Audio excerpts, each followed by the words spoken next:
Hi, I'm Modia Silva, and welcome to another episode of Conscious Curiosity, a podcast that invites guests on to come and talk about their own views on consciousness. And I get to sit back and ask questions and just get really curious about what it is that they have to share and offer to me and to you, the audience. I'm really excited about this particular episode, firstly because of who my guest is. It's Molly Swan, a longtime Buddhist meditation teacher who I've had the pleasure and privilege of sitting in some of her retreats and benefiting from everything that she has to share and offer. And I'm also excited because it really resonates with me, this particular episode, in terms of being a psychotherapist and looking for what is it about psychotherapy that can really help someone or help the human condition. And while psychotherapy for the most part is a secular tradition, perhaps coming out of spiritual traditions and then stripping away the husks of spirituality, nonetheless, I think that the type of therapy that I practice, which is primarily Gestalt therapy and somatic experiencing, is very much in line with some spiritual traditions. And as I look further and further, I believe it's most in line with a Buddhist tradition. That doesn't mean that I'm a Buddhist, although I have spent many years in a Buddhist community in the past. I traveled to Asia and sat with monks and was guided through silent meditation retreats with those monks. And so I do have an affinity and a passion for what they have to offer because it speaks most directly to me and to the path that I take and want to continue taking in my life. So the intersection of Buddhism and psychology or psychotherapy is most interesting for me at the pivotal point of looking at how you live an unwholesome life and what you can do to turn away from that and orient yourself to more wholesome living.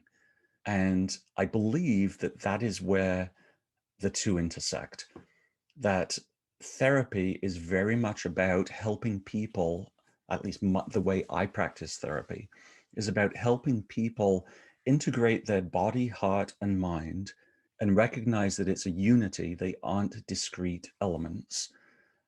And through doing that in an embodied way, remove the obstacles, remove the hindrances that stop you living a full life. And that, in essence, for me, is psychotherapy. And that, in essence, for me, is also the teachings of the Buddha. For now, please sit back and enjoy Molly Swan and Buddhism. I'm good. I'm really good, thanks. I'm so glad. Yeah. How are you? Oh, how am I? I'm well. I'm very, very well. Aging. Ah. Are you? Really? It doesn't look like it. Oh, you're very sweet. I am 77. 77. 77. The numbers are starting to feel very daunting. There's a certain point at which, the numbers get bigger and bigger and bigger, and they have an impact. Yeah. Yes. Yeah. The numbers, you know what? The numbers for me don't have the impact, but the change in my physical self, it does. Like I just say, well, I'm just going to go train now for a triathlon. And then, and then I go out running for the first time to start the training. And it's like after 6 minutes of running, I'm done. Yes. But you've got these incredible children. They must, do they age you or keep you young? No, I think mentally they age me. But no, I think they keep me young. Yeah. Yeah. You've always had such an inquiring mind. And I think that contributes to youthfulness. Right. It's interesting you say that because I've actually thought about, all these interviews they do with people when they turn 100 and they say, like, what was the key to your longevity? Yes. And one person says, I smoked 2 packs a day. and the other one Yes. says I never smoked in my life, and right. Yes. Yes. So I think if they ask me that, if I, make it Yeah. that far or however far, that I think that would be my answer, is curiosity and like inquisitiveness Yes. is like keeps me going. Yeah. Yeah. Yeah. And it spread, you share energy that way. Uh-huh. Yeah. Nice. Yeah. Nice. What Yes. keeps you going at 77? Oh, sorry, I won't say that number again. It was only when I turned 75 that the numbers started to, oh my God. Oh. What keeps me going? I think my heart. I love connecting. Uh-huh. I love connecting with people. I love connecting with beauty. Um, I think there's, yeah, it's not me, it's not mine. It's just it's a certain kind of energy that goes out and invites in. Right. I never thought of that, but that's what Really? that's what comes up. Oh my gosh, you could have asked me decades ago when I first met you. I would I would I would have told you that and saved you decades of it. Really, because I thought about us doing this podcast Yeah. episode, and like what would we talk about? And like one of the things is like, well, we've got to talk about metta. Like we have to talk about loving kindness, because for me, in my paths around, in and around and through Buddhism, whenever I think metta, I think Molly. Oh, that touches me so deeply. Uh-huh. So deeply. And it's also great because a friend, a colleague, just sat a metta retreat. And Hmm. I've taught metta retreats. But full disclosure, I have never sat one. I have never Wow. been in the, Yeah, yeah. yeah, I've been on very long retreats where metta is part of the teaching, but never done a formal metta retreat. Wow. And yeah, so hearing you say that, it's like, okay, it's in me enough that it's just okay. I think we've already started our podcast. Oh, great. That was much more, that was less painful than I thought. Great. Can I ask you, you and I weren't born into Buddhism, Correct. right? And so can you share what was your attraction to that path? It's such an interesting reflection. And I think I can't separate it from context because my family, my born into lineage is Jewish, and and I grew up in a very upper middle class, almost in very almost I would say at least 80% community of Jews, very professional, um, very bright, dynamic Right. community, and East Coast East Coast, US, the East East Coast US. Coast, U.S., Right. Long Island, Oh, Long Island. great name, Nice. Long Island. Is that one of the 5 towns or no? Oh yeah, oh it's yeah, Yeah. and I never really felt at home in that community, in the larger community, and in the smaller community of the synagogue, and part of it is I think my my mother especially was, it was a reform congregation, and like all the what I call the juice, Uh-huh. all the juice was absent. And Uh, I think that was because they were Jews who were kind of up and coming in the world, in the mhm. larger world in the U.S. And when, I don't know if they would say this, but it looked to me like they didn't want to seem Jewish. They didn't want to be Right, identified with your, Eastern European right, Jews or anything like that. right. And so the juice was taken out of it. And so that was part of it. It was boring to me. And I could not relate to the idea of God. And Hmm. I tried as a teenager. I prayed to know God, to have some relationship that way. And none of synagogue, none of the teaching, none of it. I couldn't resonate. None of it resonated. Right. Right. And For when I say many, context, it's because of the way it was presented, so watered down. right. But it's not just reform conservative, like any denomination of Judaism has faced the same struggles, Ah, because for many, God is still presented as like the man up on the seat who kind yeah. of like Santa Claus. If you do good, you'll get good. If you do bad, you get bad. And so yeah, it's a turnoff for a lot of people.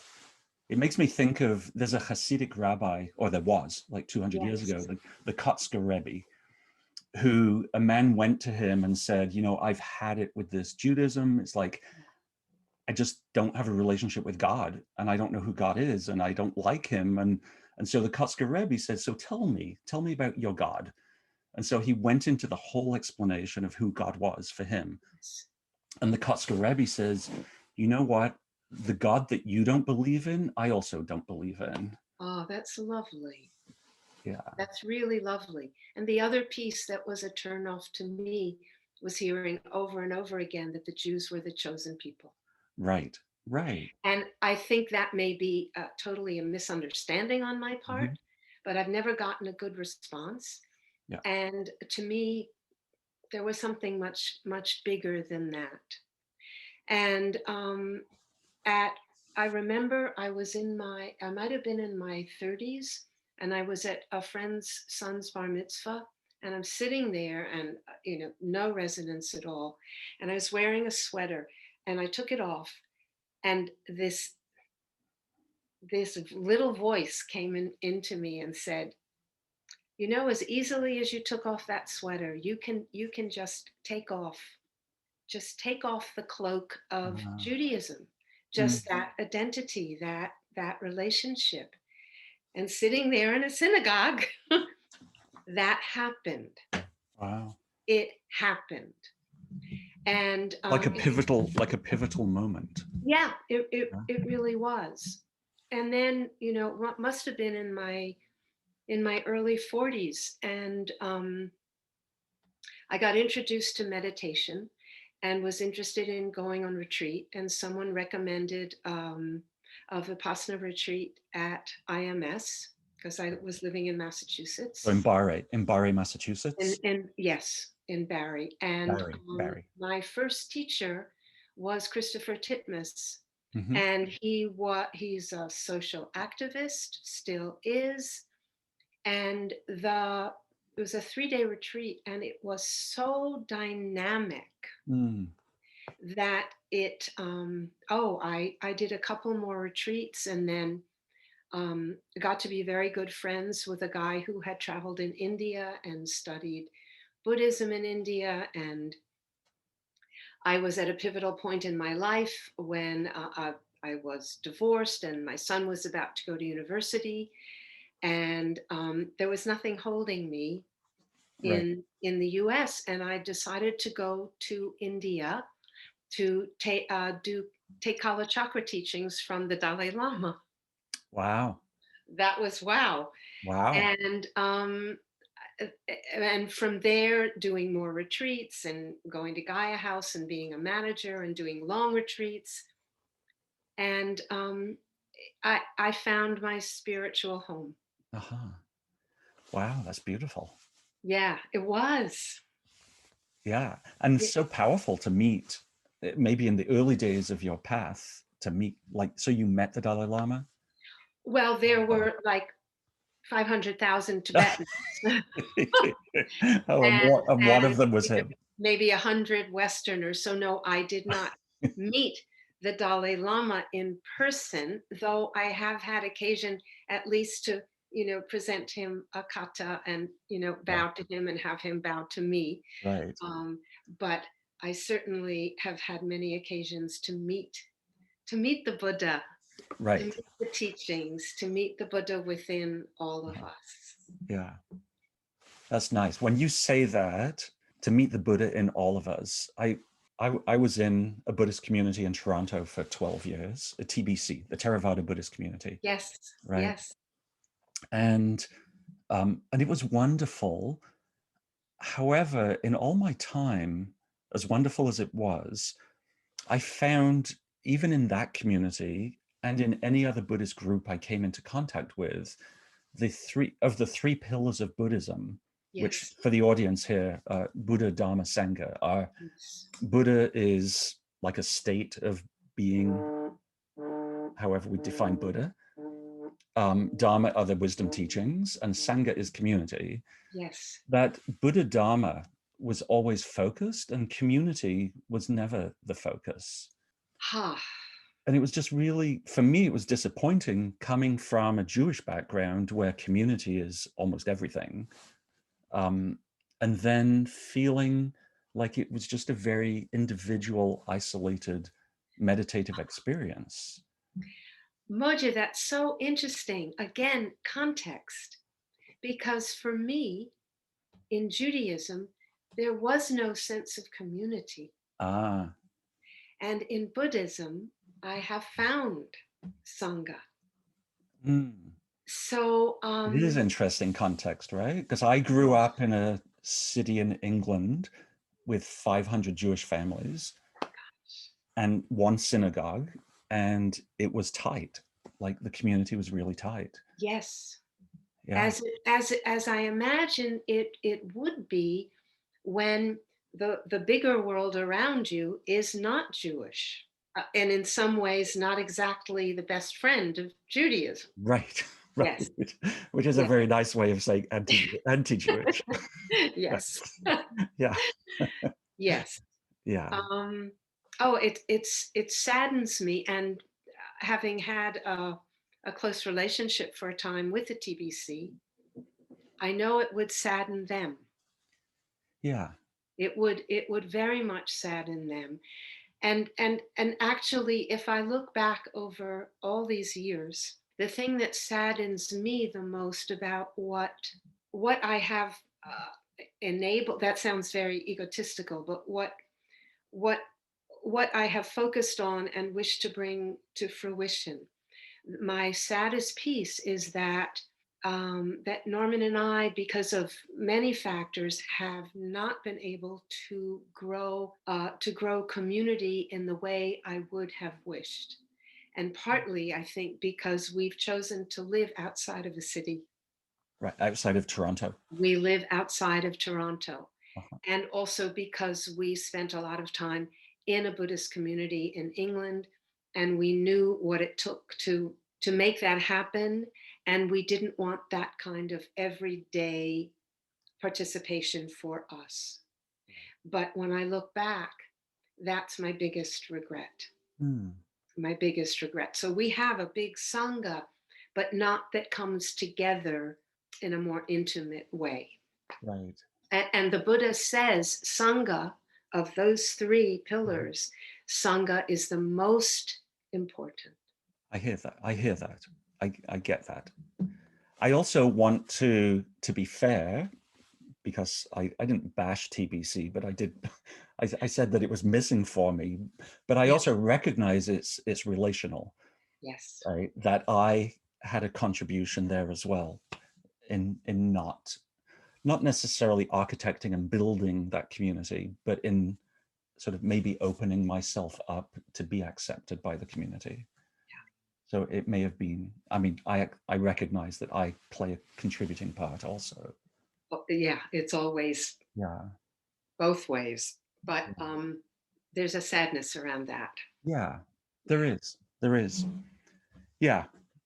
There's a sadness and also a recognition that it was a previous time. It's not the moment. Yes. And it's okay for Yeah. that. Yes. Yeah. This this podcast, as we've talked or messaged back and forth about it, is called Conscious Curiosity. Ah, And everyone has a different idea of what consciousness is. And I thought you, as a Buddhist teacher, I mean, I don't want to limit you to one label, but would have something to share in terms of how you saw consciousness that would be really important and interesting for Yeah. for this audience to hear. So I am not a scholar. And if you were to ask this question of Norman, my Yes. my life partner and teaching partner, he probably would have a very different response. Um, Consciousness to me is being awake. Is is that a quality of awareness that in our waking state is always present. We might not be aware that we are aware, Hmm. and that's one of the things I love about Buddhism.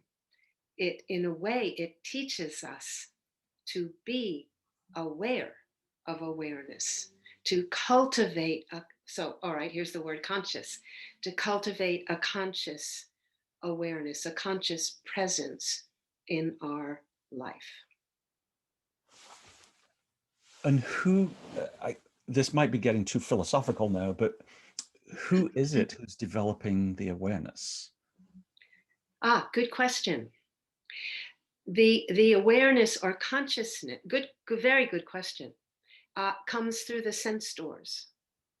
And so there is and in Buddhism, the mind is considered the sixth sense door. So Uh-huh. there's thinking consciousness or thinking Right. awareness, tasting consciousness, seeing consciousness, hearing consciousness, touching consciousness, smelling consciousness. Oh, beautiful. Oh, that's so beautiful. Because as a psychotherapist, when I talk to my peers or talk to anyone, they all talk about mind body, and we've got to like work on mind body integration. And I'm going, but they're already integrated. Yes, We artificially separated them. yes, yes. And so I love that you talk about like the sixth sense as being the mind, which isn't the brain, right? That's part of it, and I can't. I that's not. I Okay, can't, I can't go there. And this is not my insight. This is the insight of the Buddha. right, right. So once you have that awareness or awareness of being aware, Yes. how how do you use that as a tool for like what it sorry, before I ask that question, maybe before I say how do you use that as a tool for something, what is the something? Like what is the goal? Or is there a goal? Well, the Buddha talk. He frames about it. He frames it as I teach about suffering and the ending of suffering. So for me, awareness is the so there is awareness is present, Mhm. and then there is awareness as a as an instrument, as a vehicle, as a tool to wake us up to how we in our thoughts, in our actions, in our speech contribute to our own suffering and the suffering of others. Mm. And through the teachings, and I'm sure there are other ways in and through this journey of awakening, to really have an understanding what contributes to the amelioration of suffering. So it's to understand the mind, it's Mhm. to understand how thoughts create suffering, how grasping, how being so attached to outcome, but it's all experientially. Mm. So it's not, for some people the entryway is through the mind, through the Mhm. intellect, and in some beings it's through devotion, the path of devotion. Right. And for me it's been through the teachings, the inquiry, and knowing experientially, oh yeah, because I've gone down this path before and I see what happens.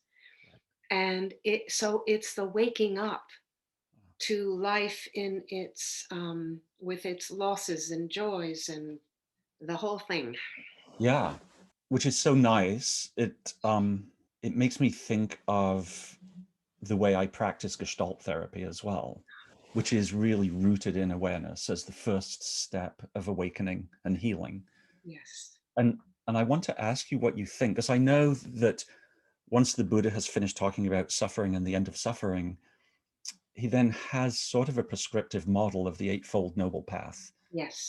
as the way to work through experimentally Yes. how to work with suffering and the cessation of it. Yes. And then I was thinking, well, in that Eightfold Path, I wonder if the intersection point between Buddhism and psychotherapy is right effort.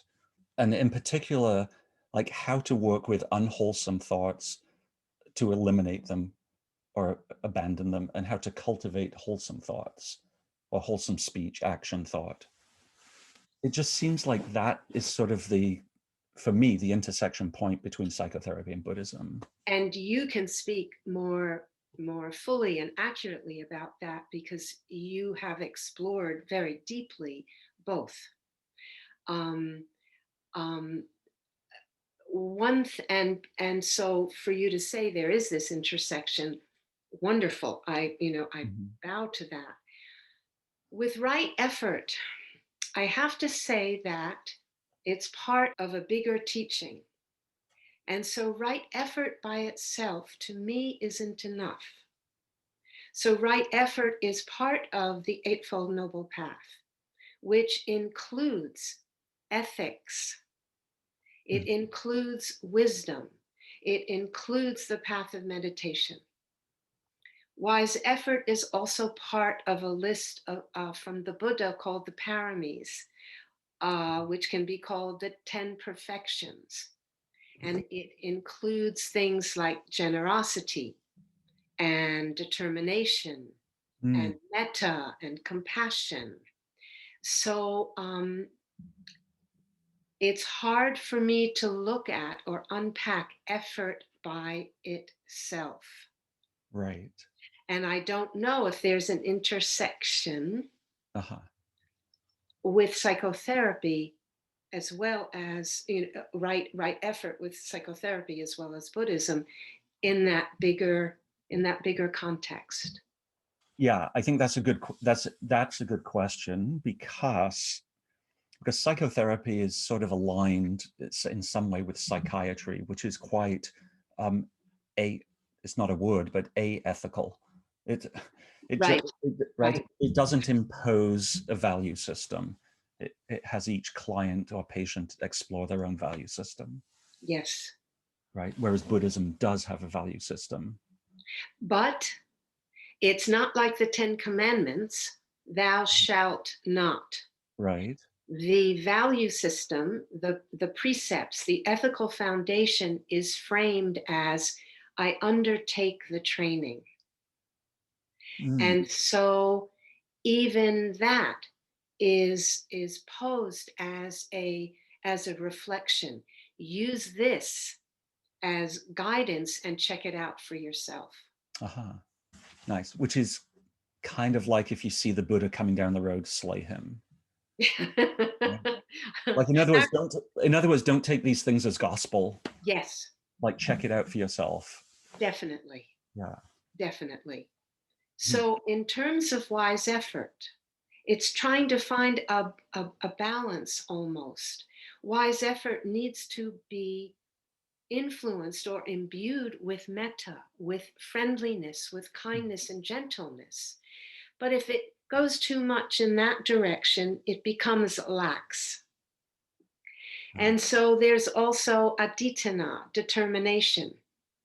So there needs to be intention, Mm-hmm. there needs to be perseverance. Uh-huh. Nice. So like a real balance of opening and like outward and restraint. Like, Yes, yes. And also if it involves other beings, then wise speech, saying the right, and it doesn't even have to involve other beings, to myself, mm-hmm. saying the right thing at the right time in the right way. Hmm. So there's kindness, but there also needs to be clear seeing. Okay, wise effort is needed here. Yes, nice. I like that you just included self as well. It just made me think of, I think it was a story that Sharon Salzberg told, where she was in Sri Lanka meeting with these monks, Yes. and the head monk asked her like the big question, which is kind of the Holocaust question as well, which is, Ah, there are 10 of you lined up, and you have to choose. If you choose one of these people to die, we'll kill them, and the other 9 of you can walk free. And so she said, okay, that's easy, like, kill me, save the other 9. And the head monk was like, you have a lot to learn. It's like, do you not love yourself? And it was like, you can't answer the question, right? yes, it is unanswerable. Yeah, It yeah. is But the unanswerable. point for her was really clear, that Yes. that she had work to do on including herself Yes. in all the That's work. beautiful. That's beautiful. And another piece about the language in the discourses, about wise effort, that I have always loved is the language of arousing zeal.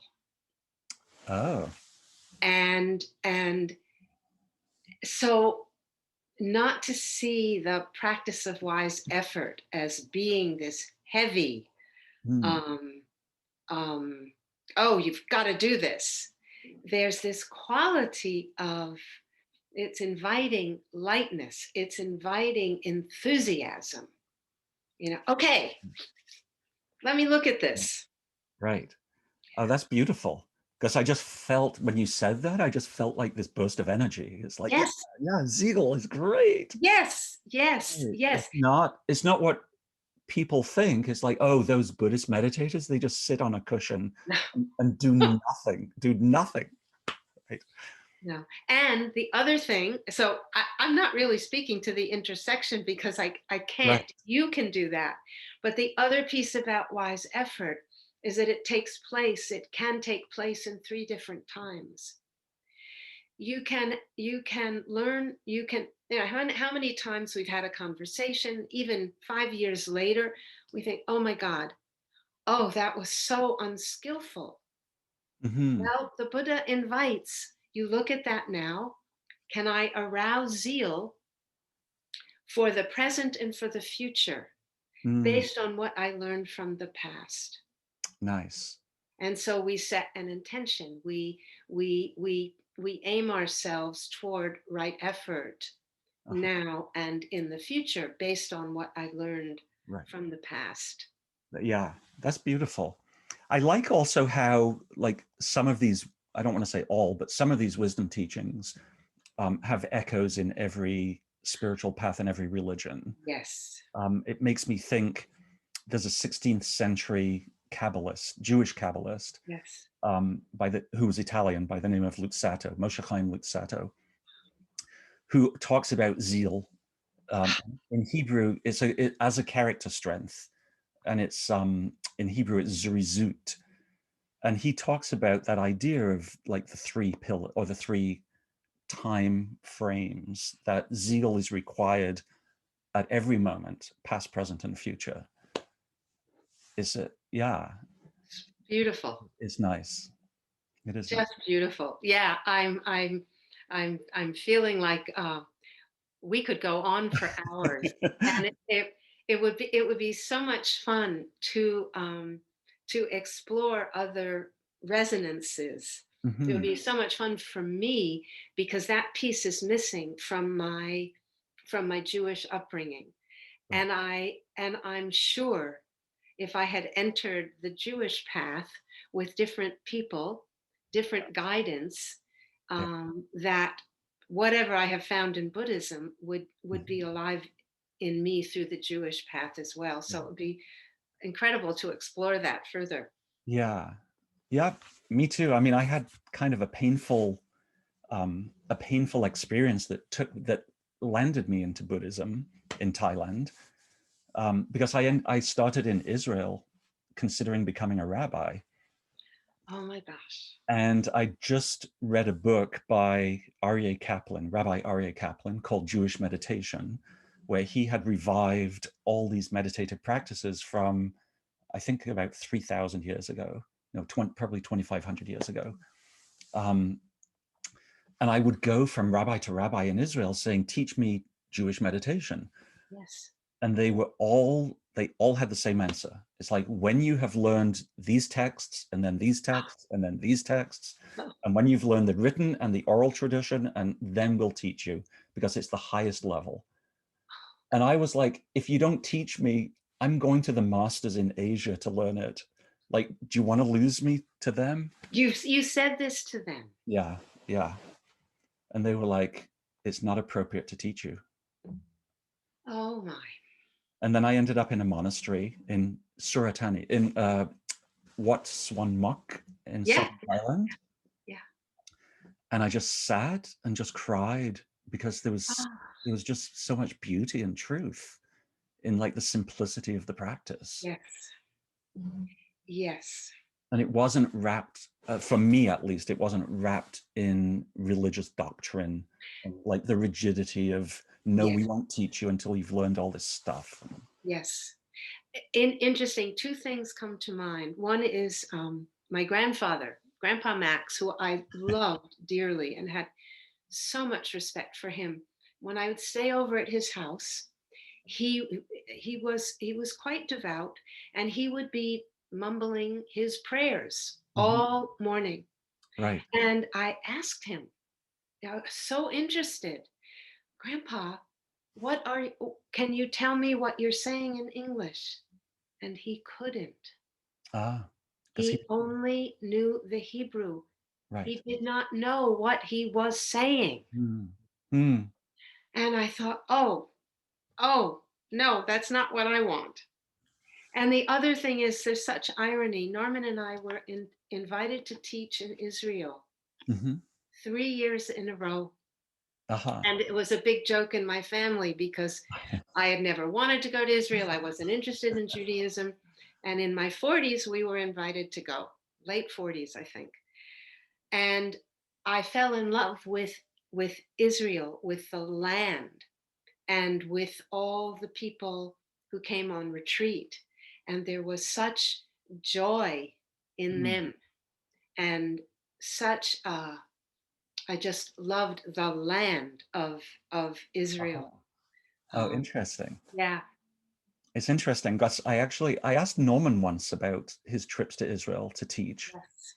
Um, and he said one of the things that he loved was the urgency of the moment that everyone has, that Yes. they live for the moment. And it's understandable, geopolitically, but And yes, but and there was one young woman who came to us day before the retreat ended and said, I came to say goodbye. I have to leave early because I have to go into the army. She uh was on leave right, and she had to report back right. for duty. And she was just so pulled. And how many of these young people Hmm. had either just were still in the army or had done their tour of duty, and how strongly they were affected by that, and how they could take refuge in in the Buddhist teachings of non-harming Right. and forgiveness. Hmm. So yes, quite compelling. Yes. Yeah. We started talking about metta, and Yes. I don't know what my question is. It's just metta is the thing. Like, metta is, I don't even know how you translate it, but kind of loving kindness. Yeah. Or friendliness. Or friendliness. Okay. What is the wisdom in metta? Mm. To me, the message is the universality of our humanity. Mm. And metta invites us to to be present with, to welcome ourselves, others, every moment, every situation with friendliness. So that is an intention. It is not a demand. Right. So we bring metta, we bring friendliness to the whole thing. Uh-huh. And so it excludes nothing, it excludes no one. It invites us to see, even people we think of as horrible, who Mhm. have done horrible things. Metta invites us to see what part of them is within ourselves. Oh, right. It invites us to, it's an inclining the heart. Mm-hmm.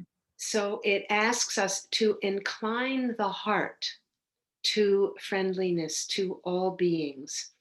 And the practice of metta starts with ourselves, because, as your story about Sharon and the rabbi points out, if we cannot accept ourselves, how can we be accepting of others? Right. Including all the disowned parts of myself Exactly. that I've buried deep inside me. Yes. Yeah. And so to see it again, not as a demand, but as an inclination, as an intention. Mhm. It's not about giving people permission to do awful things. It's not about protecting ourselves. Mhm. It's not about, we don't take a stand. We don't engage in wise action and wise speech. But our heart knows that there's humanity in everyone.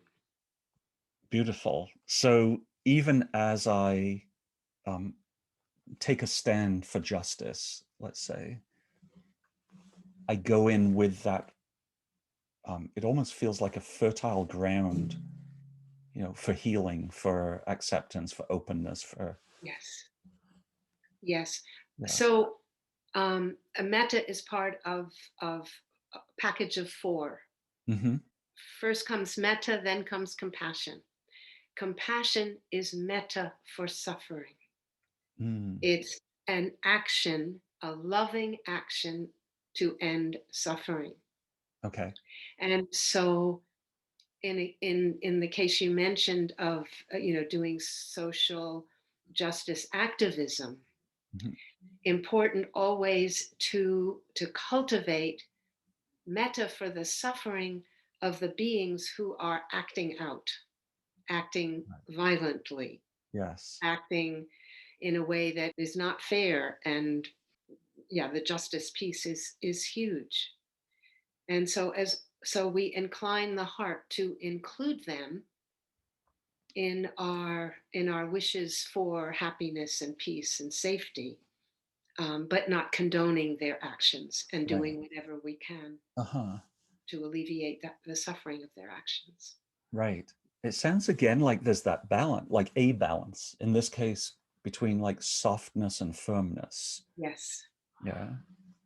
That if you're too soft, you know, people are just going to run riot Yes. against you, right? And if you're too Yes. firm, And it's you'll lose yeah, that and fertile it's not ground. skillful. And it's not Yeah, what, and sorry? it's not about just metta for self.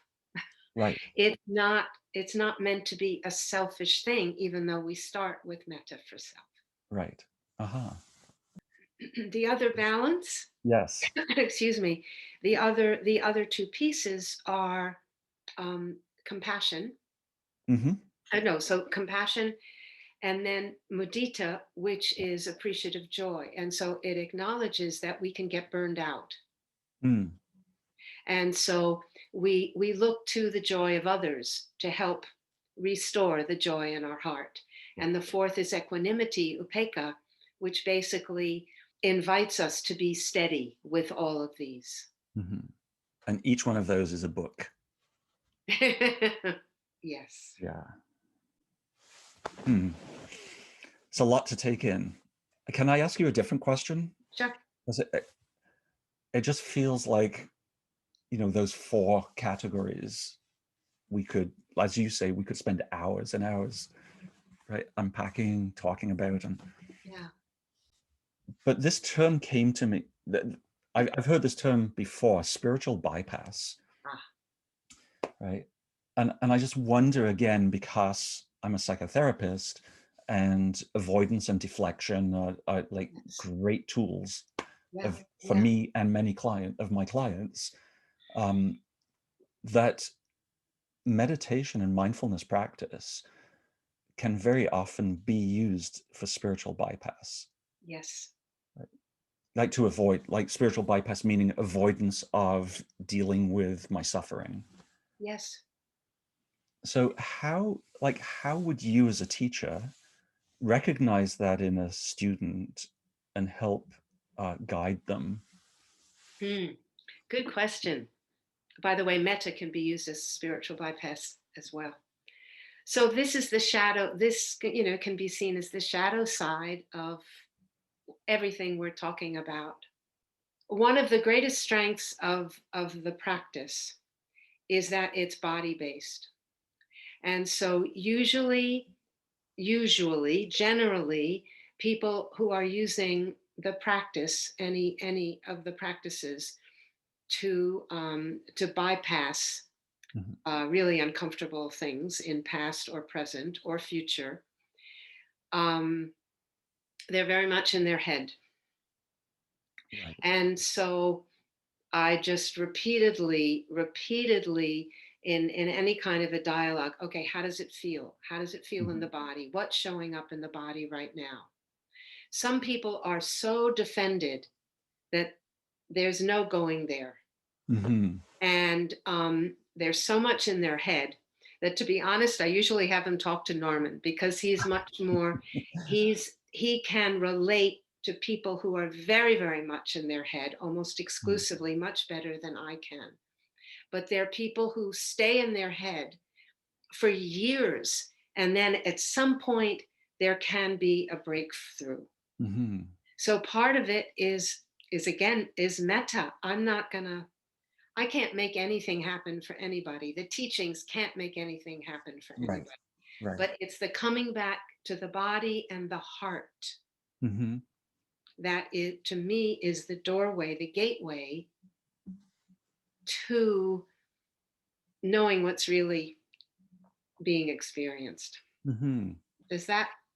Yeah, no, it's good. I practice something, I use something called somatic experiencing, Ah, which is a trauma therapy created by Peter Levine, but it does what you're saying. Like, it, instead of trying to enter the process through the intellect, it enters through the body, through the sensation as a starting point.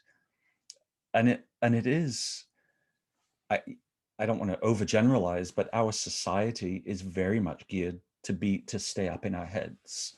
It's very hard to find so many people who can enter from the body, at least on day one.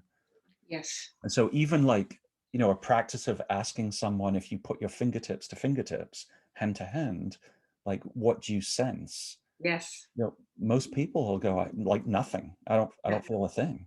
yeah, And it's like, okay.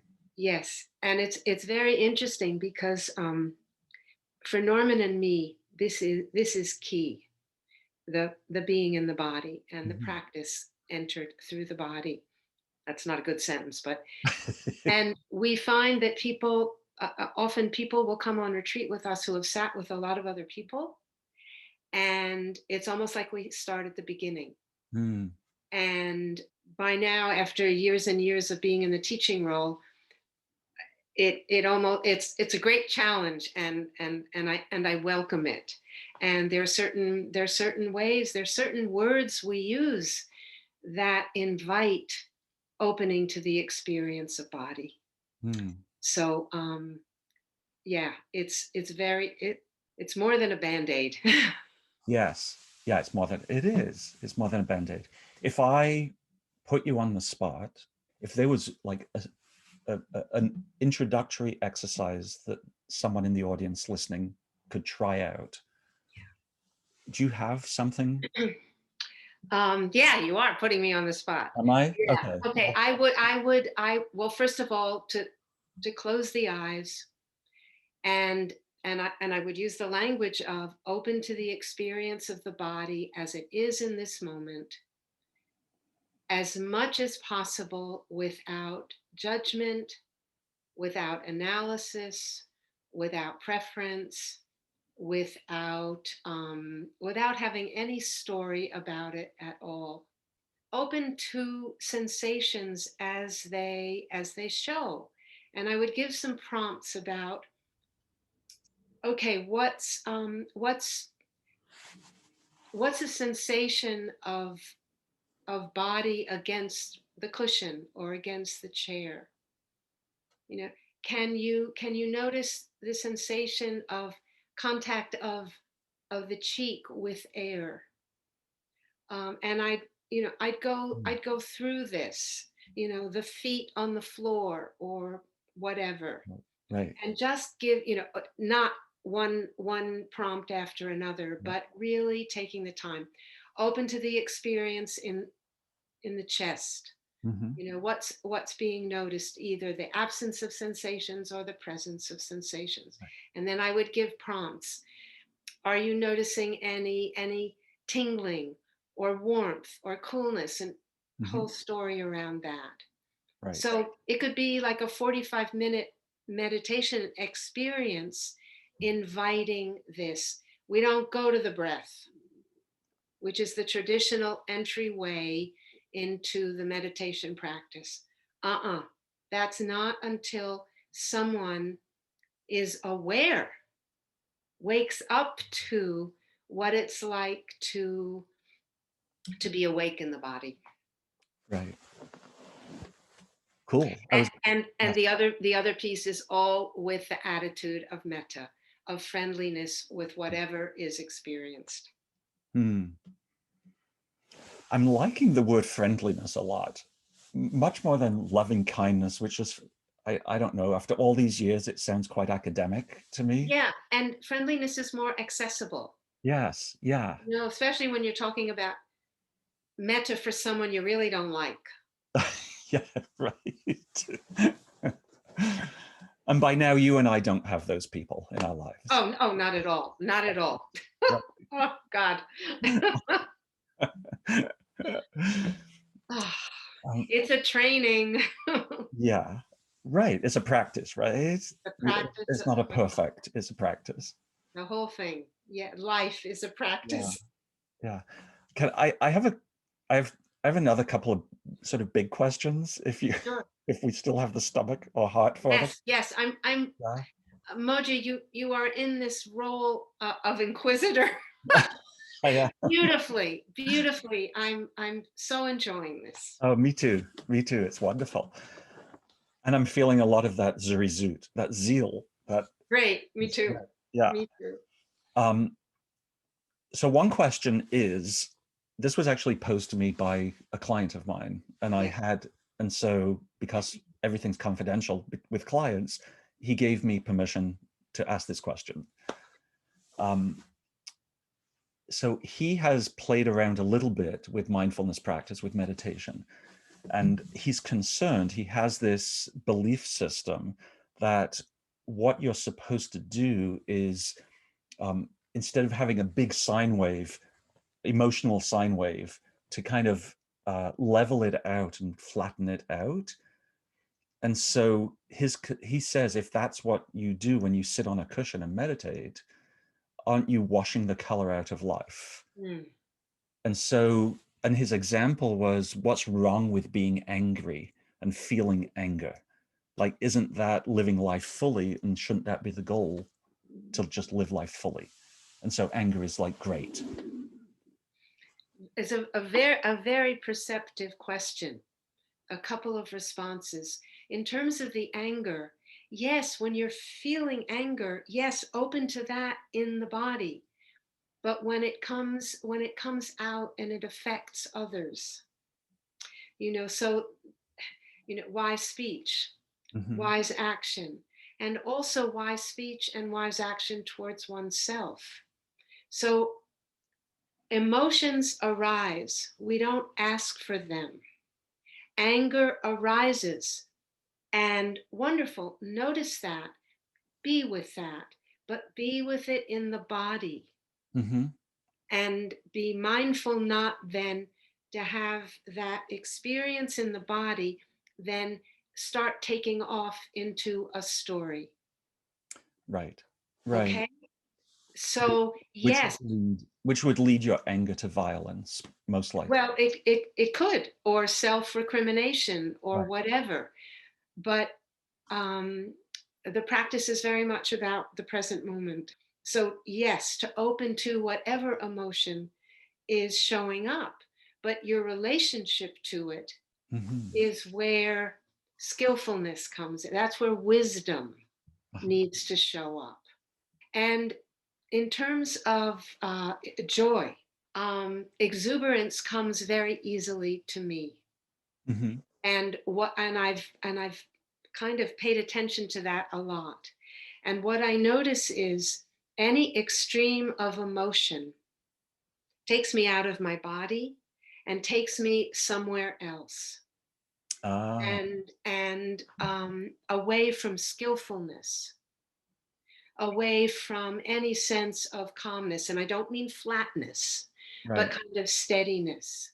Mm-hmm. And so, in terms of wise effort, I have learned personally to pay attention to joy and to keep my feet on the ground, Aha. to stay in the body as much as possible, because when the exuberance comes, I can end up saying or doing something very unskillful. Mm-hmm. So it's the same with anger. It's the same with jealousy. Pay attention, learn from what the manifestations of these do to oneself and to others, and go where there's the least amount of harm. Nice. Which So is quite different than, because it makes me think back to what you just said about the Ten Commandments, thou shalt. So exactly. just do what is least harmful, as opposed to don't have strong feelings, or Yeah, right, thou shalt not. yeah, yeah. And it's definitely not about passivity or flatness. Mm-hmm. No. Yeah. But it's easy for someone who doesn't have that practice to see that in others. Yeah, yeah. And maybe that's also part of people who use it for spiritual bypass, is that they actually do flatten out too much. I'd agree, because some of those places are painful. Yeah. And that's another caution. If some, for if there's a trauma that is being remembered, it's not about, okay, here I am, I'm going to open to all of this. No, no, you have to include kindness to self.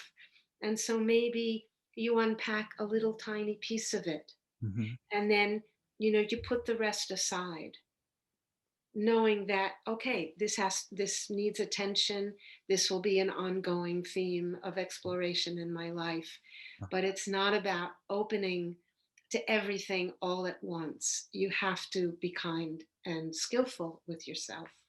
Right. I feel like I'm just getting bathed. So it feels so good. Um, so my last big question is around how you work skillfully with negative thinking.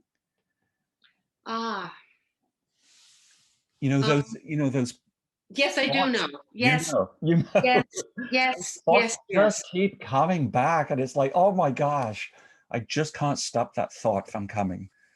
It's really, really hard. And years and years ago, I did a 3-month retreat, and I was really blessed because Joseph Goldstein was my teacher Oh wow. for the whole 3 months. And I was sitting with a lot of shame, Mm-hmm. and it interfered with everything. And I was full of shoulds around the shame. And at one point he said, Molly, it sounds like you keep calling the Dharma police, and you think they're going to come and take you away because you aren't worthy of even being here. And he said, we've got to come up with something to substitute for these negative thoughts. So, it was not the Dharma police, the perfection police. Oh, So right. he said, okay, he thought for a minute and he said, PP. perfection police. He said every time, now don't forget, I was meditating Mhm. hours and hours a day. He said every time the perfection police show up in your thoughts, you just say PP, Uh-huh. and then you come back into the body. Hmm. Well, it took 2.5 days. I was PPing all over the place. I mean, it's funny now. And by about the third day, it had worn, it's like the Energizer Bunny, it had worn itself out. And it just didn't have the same, I can't separate that from everything else on the retreat. There were insights. I had some understanding of what contributed to it. But I learned, so that was a case of substituting uh, something humorous or Mhm. a positive thought, something, and the Buddha talks about this, substituting something skillful for something unskillful. Huh.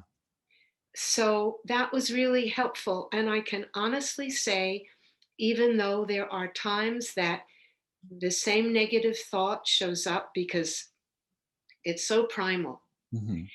I don't believe it. It doesn't hold me the same way. It doesn't perpetuate a whole dialogue. Right. So this can be effective. I mean, there are two suttas that talk exclusively about this. And oh, I know what I was going to say. The forgiveness practice is very, very helpful.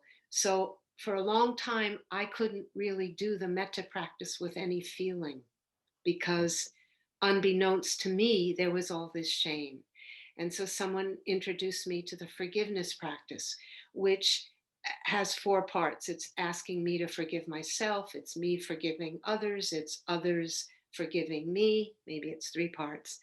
And sit there with the tears rolling down. But Mm. it was a very skillful thing to do. And it can be a very long journey of forgiveness and acceptance. Mhm. But to sit there being haunted by negative thoughts is not skillful, is not helpful. Get up, have a cup of tea, think about a holiday. It doesn't matter. Just get out of that Velcro. And maybe at times take a vacation from your thinking and drop into your body. Always. Oh, that's always the very first thing. Uh-huh. The moment, what I was saying was more when you're stuck in them. Oh, I see. Yep. So the Right. very first moment of realizing that's where the mind is going, disengage and come into the bodily experience and explore what that what that experience, you know, okay, anger, okay, shame, how is it being experienced in the body? Mhm. And let the attention rest there. And that can shift it, um, or not. But yeah, that's the first thing. Thank Yeah. you.